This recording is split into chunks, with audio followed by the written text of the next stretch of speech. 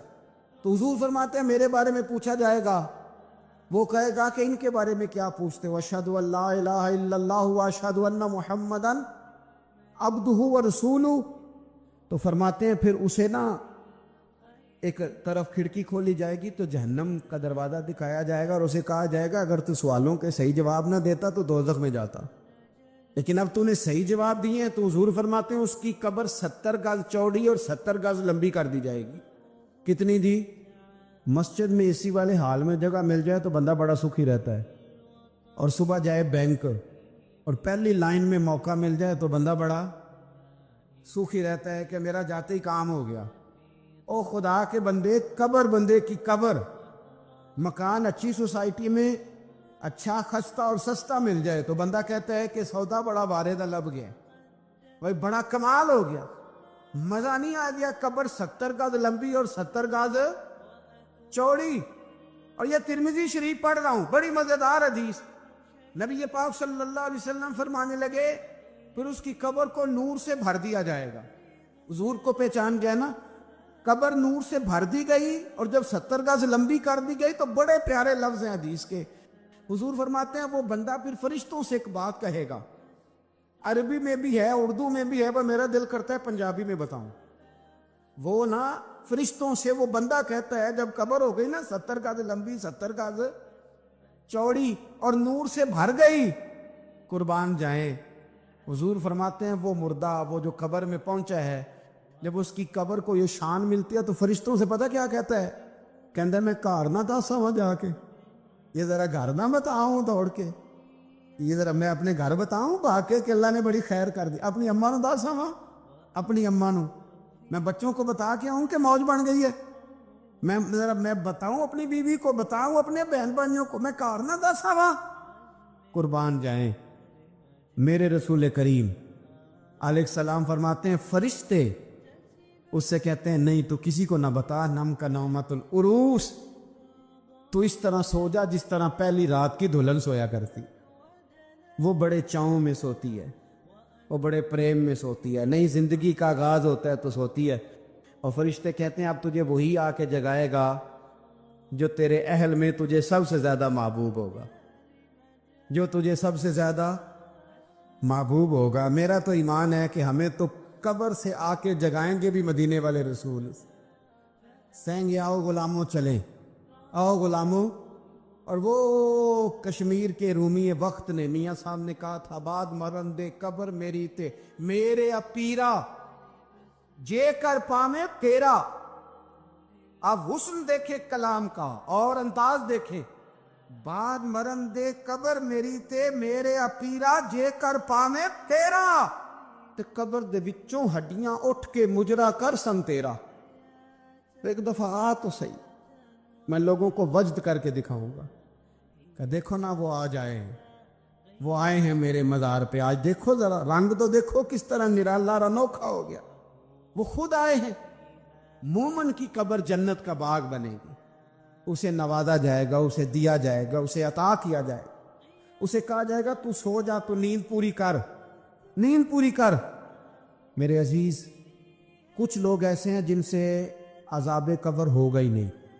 میرے رسول کریم صلی اللہ تعالی علیہ وسلم نے ارشاد فرمایا کہ جو اللہ کے رستے میں شہید ہو گیا, یہ سنن نسائی میں موجود ہے, اسے عذاب قبر نہیں ہوگا, بلکہ ایک حدیث میں تو فرمایا حساب کتاب ہی نہیں ہوگا, اللہ بغیر سوال جواب کے جنت عطا فرماتے. کچھ لوگوں کو نا لوگوں کی بخشش پہ بھی مسئلہ ہی بنتا ہے کہ کوئی بخشا نہ جائے. اور ایک صاحب کہہ رہے تھے جی یہ کیا معاملہ ہے کہ جمعے کو بندہ مر گیا یا فلانا ہو گیا تو اس سے حساب کتاب نہیں ہوگا, اتنے اتنے بڑے جرم لوگوں نے کتنے اتنے پاپ, اور جمعے کو مر گیا تو بخشا جائے گا. تو میں نے کہا جرموں کا بھی اسے حساب اللہ لے لے گا, لیکن میاں حساب کتاب کی ڈیوٹی نہ اللہ کی ہے, تو بہتر یہ ہے کہ اسی کے ہاتھ میں رہے, تو نہ اپنے ہاتھ میں لینے کی کوشش کر. سنن ترمذی کی حدیث. ہمیں پتہ نہیں کیا مصیبت ہے, ہمیں پتہ نہیں کیا مسئلہ ہے. ایک جنازے سے میں نکلا, آپ یقین کریں کبھی کبھی کلیجہ پھٹ جاتا ہے. میں ایک جنازے سے نکلا تو میرے ساتھ ایک بندہ جنازہ پڑھ کے نکلا, تو کہنے لگا جی پیر صاحب دیکھیں آج کتنی دنیا آئی ہے, حالانکہ یہ بندہ اس طرح کا تھا, اس طرح کا تھا, اس طرح کا تھا. میں نے اسے کہا یار تجھے تو فکر ہی لگ گئی ہے کہ جنت میں چلا ہی نہ جائے, شرم آنی چاہیے ہمیں. اللہ فرماتے ہیں جنت اتنی چوڑی ہے جتنے زمین و آسمان ہے, اس کی چوڑائی زمین اور آسمان کے برابر ہے, تو ہم تو اپنے علاوہ کسی کو جانے نہیں دینا چاہتے جنت میں. اور بس کریں, جنت خدا کا فضل ہے, اور اللہ فرماتے ہیں میرا فضل میں جسے چاہتا ہوں عطا کرتا ہوں. یہ سنن ترمذی کی حدیث, اور اس کے راوی حضرت عبداللہ ابن عمر رضی اللہ تعالیٰ عنہ. نبی پاک علیہ السلام نے فرمایا جو مسلمان جمعے کے دن یا جمعے کی رات کو فوت ہو, اس کو اللہ تعالیٰ قبر کی آزمائش سے محفوظ رکھتا ہے.